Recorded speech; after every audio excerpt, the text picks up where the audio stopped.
ഇല്ല, കല്യാണവും കളവാണോ ഒന്നുമില്ല. ഇപ്പൊ തന്നെ എല്ലാ അറിവും വെക്കേറ്റ് ചെയ്തേക്ക്.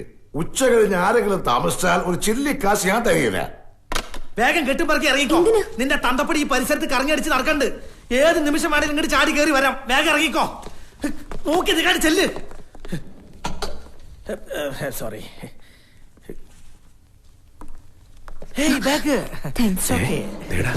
അവന് മുതലാളിയുടെ മോളും.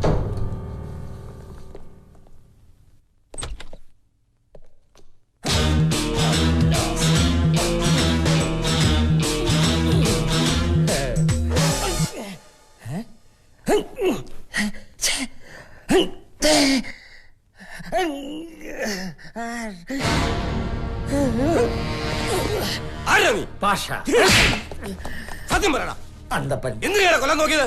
എന്നെ കൊല്ലാനേപ്പിച്ച. നിന്നെ കൊല്ലാനോ? എന്നെ കൊല്ലാനല്ല, തന്നെ കൊല്ല എന്നെ ഏൽപ്പിച്ച. ആര്? അതെന്റെ പോളിസിയെ ഞാൻ പറയില്ല. നിന്റെ പോളിസി ഞാനെന്ന് ഇടിച്ചു തലക്കൂടം. എന്നെ എത്ര ഇടിച്ചാലും ഞാൻ പറയില്ല. വേണമെങ്കിൽ ഫോട്ടോ കാണിച്ചേരാ. കള്ളം പറയുന്നോടാ തെണ്ടി. നീ കൊല്ലാൻ പറഞ്ഞിട്ടില്ല, പിന്നെ എങ്ങനെയാ ഈ ഫോട്ടോ ഇവന്റെ കയ്യിൽ വരുന്നത്? ഒരു ഫോട്ടോയിൽ എന്ത് കാര്യം? എന്റെ വീട്ടിൽ യേശുസിന്റെ ഫോട്ടോ ഉണ്ട് എന്ന് വിചാരിച്ച് യേശുസിനെ കൊല്ലാൽപ്പിച്ച ഞാനാ. ഇതിൽ എന്ത് ന്യായം? ഇപ്പൊ ഉത്തരമുട്ടിയാ. ഫോട്ടോ മാത്രമല്ല, താൻ കാശും തന്നു. ഞാൻ എപ്പോഴാണ് നിനക്ക് കാശ് തന്നെ? സമയം ഞാൻ കുറിച്ചിട്ടിട്ടില്ല. ഇയാള് കാശും തന്നു. എന്നിട്ട് ഇയാള് പറഞ്ഞു മാല തരുമ്പോ ബാക്കി കാശും തരാമെന്ന്. അതൊക്കെ പള്ളി പോയി പറഞ്ഞാ മതി. മാലയെ കൊണ്ടുതരാൻ പറഞ്ഞത് ഇയാളല്ലേ, ഞാനാ. കാശ് കൊടുത്തയച്ചത് ഞാനാ. എവിടെയാ മാല? ഇപ്പൊ മനസ്സിലായില്ലേ? ഇവനാണ് കൊല്ലാൻ ഏൽപ്പിച്ചത്, ഞാനല്ലാന്ന്. കൊല്ലാൻ? ആരെ കൊല്ലാൻ? താൻ ആരുടെയും അടുത്ത് കാശ് കൊടുത്തിട്ട് മാല വേണമെന്ന് പറഞ്ഞിട്ടുണ്ടോ? മാല വേണമെന്ന് പറഞ്ഞത് കാശ് കൊടുത്തത് ഞാനാ. പക്ഷെ അത് ഇതുവരെ കിട്ടിയിട്ടില്ല. ഇയാളാണോ എനിക്ക് കാശ് തന്നത്? അതൊന്നും എനിക്ക് അറിഞ്ഞൂടാ. കണ്ണടയും കോപ്പും ഇല്ലായിരുന്നോണ്ട് കാശ് തന്നവന്റെ മൂഞ്ചി ഞാൻ ശരിക്കും കണ്ടില്ല. കല്യാണം നടത്താതിരിക്കാനുള്ള ഇയാളുടെ പ്ലാൻ ഇതൊക്കെ. കല്യാണം എന്തായാലും നടത്തില്ലെന്ന് മാത്രമല്ല, എന്റെ കയ്യിൽ നിന്ന് മേടിച്ച കാശ് എനിക്ക് ഇപ്പൊ കിട്ടണം. ഏത് കാശ്? എന്ത് കാശ്? എവിടെ വെച്ച് എപ്പോ തന്നു? എടാ, നിന്റെ കെട്ടിയോൾക്ക് ഞാൻ കെട്ടിക്കൊണ്ട് കൊടുത്തതാ. അവളോട് എന്റെ കാശ് മര്യാദക്ക് തരാൻ പറയാം. ഞാനൊന്നും തന്നാണ്ടല്ലോ. ഇയാള് വെറുതെ പറയാട്ടാ. എടോ, നീ നിന്റെ കെട്ടിയോളോട് ചോദിച്ചു നോക്കി എന്റെ കയ്യിൽ കാശ് മേടിച്ചിട്ടുണ്ടോ എന്ന്. ഓഹോ, അവൾ ഇയാളോട് കാശ് മേടിച്ചോ? ഇയാൾ അവളെ കാട്ടി പലരോടും കാശ് മേടിച്ചിട്ടുണ്ട്. എന്നോട് വരെ കയ്യും കണ്ണും കാട്ടി കാശ് മേടിച്ചിട്ടുണ്ട്. ഇതിന് ഇതുവരെ കണ്ടിട്ടില്ല. ഇത് എവിടുന്നാ? എന്റെ കർത്താവേ, ഇത്രയും വൃത്തികെട്ട ഒരു കുടുംബത്തിലേക്കാണല്ലോ ഞാൻ എന്റെ മോളെ അയക്കാൻ പോയത്. മര്യാദക്ക് എന്റെ കാശ് ഇടണം. എനിക്കൊന്നും മനസ്സിലാവില്ല. എല്ലാം ഞാൻ തെളിയിച്ച് തരാടാ. പെണ്ണ് പിടിയാ. ഞാൻ ആരെ വേണമെങ്കിലും വിളിച്ചോണ്ട് വരാം. ഇവനെ വിടരുത്. ഇവനെ മാത്രല്ല ഒരാളെ വിടരുത്. ഞാനിതാ വരുന്നു. ഇതിന്റെയൊക്കെ സത്യം അറിയുന്നവരെ ഒരാളും ഇവിടെ ഇറങ്ങി പോകരുത്. എന്ത് സത്യം അറിയാൻ? ഞങ്ങളുടെ കാശ് വാങ്ങിച്ച് ഞങ്ങളുടെ കയ്യിലോട്ട് തരണം. എന്നിട്ട് അവനെ അറസ്റ്റ് ചെയ്ത് അവന്റെ ബന്ധുക്കളുടെ മുമ്പിൽ കൂടെ വലിച്ചെഴുത്തി ചവിട്ടി തൊഴിച്ചു കൊണ്ടുപോകണം. സാർ, അതിന് അയാളാണ് കൊല്ലാൻ ഏൽപ്പിച്ചെന്നുള്ള മതിയായ തെളിവുകളൊന്നും ഇല്ലല്ലോ. അവന്റെ പേര് തന്റെ കയ്യിൽ സ്ട്രോങ് ആയിട്ടൊരു കേസില്ലേ? വണ്ടിച്ചെക്ക് കേസ്. അത് ഇയാളാണോ? താനോട് അന്വേഷിച്ചു വന്ന KT മാത്യു ഇല്ലേ? അത് ഈ തെണ്ടിയാണ്. എന്നാ ഞാൻ അവനെ വിടുന്ന പ്രശ്നമില്ല. മോലാളി, മോൾ ഞങ്ങളുടെ കസ്റ്റഡിയിലുണ്ട്. ഞാൻ മച്ചമ്പിയാ. ഞങ്ങളുടെ അടുത്തൊരു ഗോഡൌണിലുണ്ട്. ഹോട്ടലിൽ നിന്ന് ഇറങ്ങിയ ഇടതോട് തിരിഞ്ഞാ മതി. ഒറ്റ വഴിയാ. ഗോഡൌണിലാ? ഞാൻ എത്തിക്കഴിഞ്ഞു. റൂം കാലിയാക്കിയിട്ട്. മാല? ഏത് മാല? ആരുടെ മാല? അമ്മയുടെ മാല. അമ്മ ചത്തപ്പ കൂടെ കുഴിച്ചിട്ട്. മര്യാദയ്ക്ക് മാല എന്നില്ലെങ്കിൽ നിന്നെയും കുഴിച്ചോടി ഞാൻ. എന്തൊരു കഷ്ടമാണ്. എന്റെ കൊലപാതക ജീവിതത്തിൽ ആദ്യത്തെ സംഭവമാണ്. ഒരുത്തൻ പറയുന്നു അവനാണ് കാശ് തന്നത്, മറ്റൊരുത്തൻ പറഞ്ഞു ഇവനാണ് കാശ് തന്നത്. സത്യത്തിൽ ഏത് ചെക്കനാണ് ഈ കാശ്? മാല ഇന്ന് കിട്ടിയില്ലെങ്കിൽ നിന്നെ ഞാൻ കൊല്ലും. എന്നാ പിന്നെ എന്നെ കൊല്ലുന്നതിന് വരും താൻ നേരിട്ട് പോയി അയാളെ കൊന്നിട്ട് അയാളുടെ കഴുത്തിൽ നാ മാലയൊക്കെ എടുത്താ പോരെ? ചുംബയും പറഞ്ഞ് രക്ഷപ്പെടാൻ നോക്കുന്ന. അല്ല, സത്യത്തിൽ നിങ്ങളൊക്കെ ആരാ? ഇടിക്കരുത്, ഇടിക്കരുത്. മാലയല്ലേ വേണ്ടത്? ഞാൻ തരാം. എവിടെയാണ് കാശ്? ഇതെന്റെ അമ്മയുടെ കാശാ. നിന്റെ അമ്മയുടെ കാശാ? എന്റെ അമ്മ വളരെ കഷ്ടപ്പെട്ടുണ്ടാക്കിയ കാശ്. ഇത് എനിക്ക് അവകാശപ്പെട്ടതാ. ഞാൻ തരില്ല. സെന്റിമെന്റ്സുകൾ ഞാൻ ചവിട്ടിപ്പൊളിക്കും ഞാൻ. ഇവിടെ എവിടെ പോയി കിടക്കുക? നിൽക്കവിടെ. ഓടിക്കോ.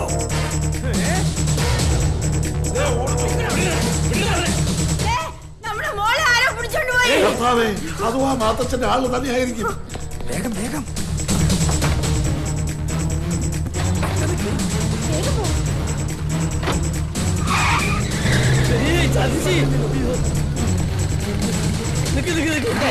എന്റെ കാശും കൊണ്ടാണ് ഓള് പോയത്. ഒന്ന് വിട്, കിട്ടാ പാതി നിനക്ക് തരാം. പറ്റിക്കരുതാ. എന്നാ പിടിച്ചിരുന്നു. മണി, മാലയുടെ കാര്യമൊക്കെ ഓക്കെ. ബാക്കി കാര്യങ്ങളൊക്കെ നാളെ ശരിയാവും. ഈ നിമിഷം സ്ഥലം വിട്ടില്ലേ കാര്യങ്ങളൊക്കെ വഷളാവും. അതെന്താ? എടാ, ഞാനല്ല എന്റെ മയച്ചൻ ഇളവന്റെ അമ്മയച്ചൻ അയ്യോ ഞാൻ ഇയാളെ എന്ന മാലോടുക്കെന്ന് പറഞ്ഞ അഡ്വാൻസ് വാങ്ങിച്ചു. അയാളുടെ കൂടെ സ്കൂൾ വിട്ട പോലെ ആൾക്കാരുണ്ട്, ഓടിക്കോട്ടോ. ഞാൻ എപ്പോഴും ഓടി. കേറിക്കോടിയായി.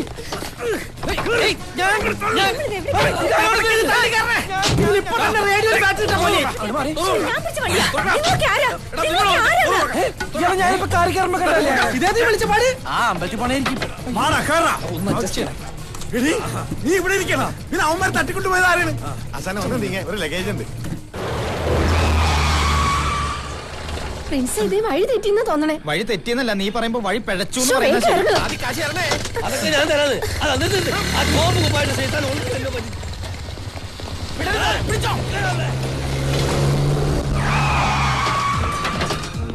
ഇത് ഫസ്റ്റ് ടൈം ഇവിടെ ഇങ്ങനെ പോണേ.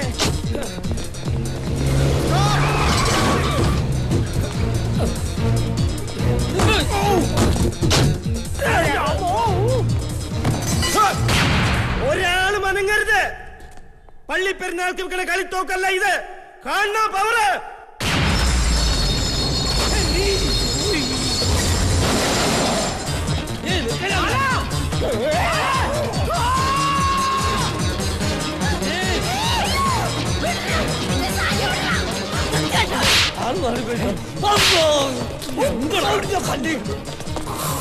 മോളെ മാലേ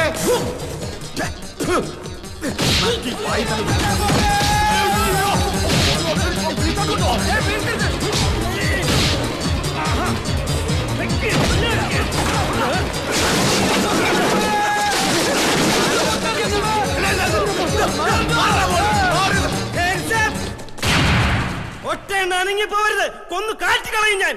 മാത്തത്തിന്റെ അടുത്ത് കളിച്ചവരൊന്നും ഇതുവരെ കളി ജയിച്ചു പോയിട്ടില്ല.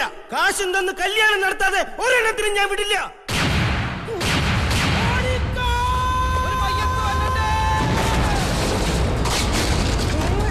എന്റെ വൈഫിനെ കണ്ടാ പറയും അവിടെ ബോധം കെട്ടിയെടുക്കാന്ന്.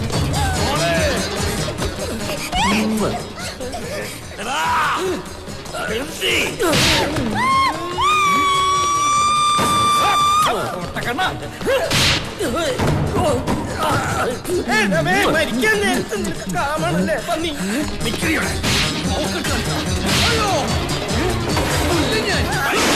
ഒരാള് മാറിപ്പോയി.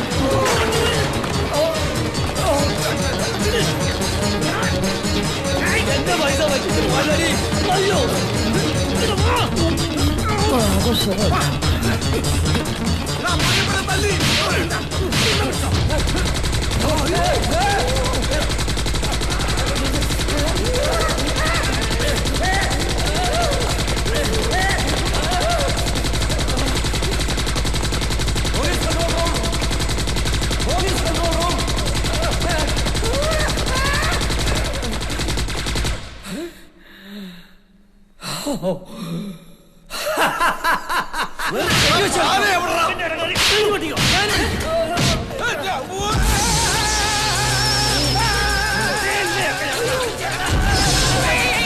ഇന്നിവനെ ഞാൻ കൊല്ലും.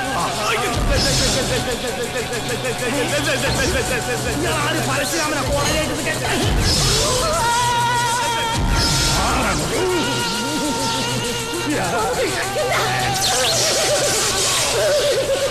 ശവം